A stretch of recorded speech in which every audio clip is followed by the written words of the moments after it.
Yo, what's up guys? So magda-damage test na naman tayo. And for today's video, ang iti-test natin is itong bagong tail gear na Flower Demon Valley Lily. So ito yung stats niya. While attacking an enemy target, attach poison effect and it gives plus 10% damage to poisoned enemy units and minus 10% damage from poisoned enemy units. So offense, defense siya technically kapag napopoison natin yung kalaban. Itong chance nito, I think instantaneous naman to or instant yung pag poison to. Ayan, so hindi siya chance. So automatic matitrigger kagad yung damage. 10% damage niya. Kaya tinry ko siya, binili ko siya para ma-explore din. For our testing, I will not be using auto attack kasi hindi natin makikita masyado yung difference sa damage. I'll be using skills or itong arrow repel lang specifically para makita natin damage increase. So percentage based na lang ang babasehan natin since ang stats naman ng pagko-compare natin is pen. Actually pen plus PDI pa nga itong dalawa. Kasi hindi naman maapektuhan yung AA damage natin. So kahit di tayo mag-auto attack. To start, try natin ng walang gear muna. 280. 924. Ilan nga yun? Mali. 24280. Testing natin si Jade since ito yung lagi natin gamit for the stun effect niya nga. 25371.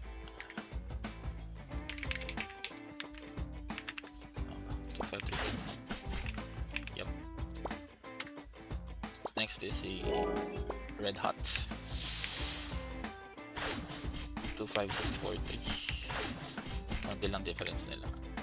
Kasi mababa yung pen naman itong character ko. Or damage reduction ng alt ko. So yung mga excess na pen, konti lang yung dagdag niya. Kasi 1% lang naman lamang ni Red Hot. And then lastly, ito. May na-discover ako kanina nung tinetesting ko siya eh. Parang nagsastuck yung poison. Pakita ko sa inyo. So, ayan. Pag nag-stuck siya, yung first stuck niya is 18k yung poison. Damage niya is 24. Ay, nadoble na. 24634. Non-stop. 24. Kalimutan ko. 24635.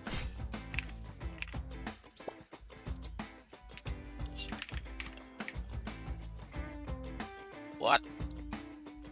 Wait, ulit. So ayun, we're back. Try natin pataasin yung stocks nitong poison.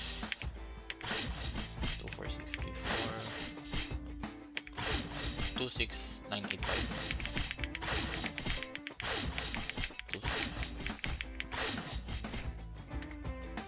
Kung ilang mang stocks yun, feeling ko tatlo siya eh.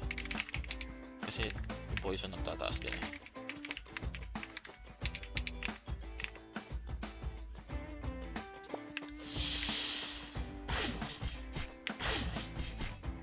So 6986.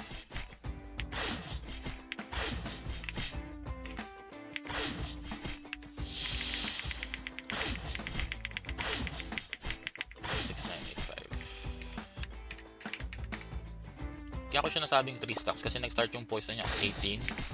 Tapos tumataas siya to 37 and last yung 55. So parang siyang 3 stocks pero dalawa lang in-increase yung damage.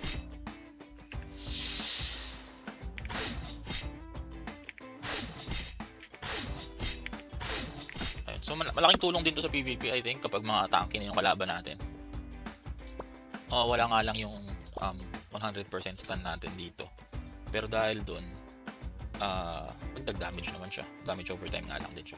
PvE naman, magagamit siya sa Conste. You can use this also sa Chaotic Spacetime. I think negative effects work there.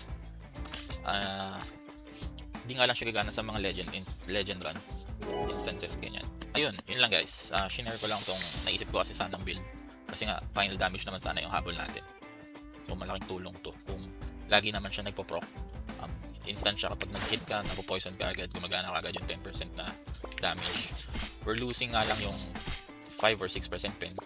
In this case, 5% pen plus stun plus PDI.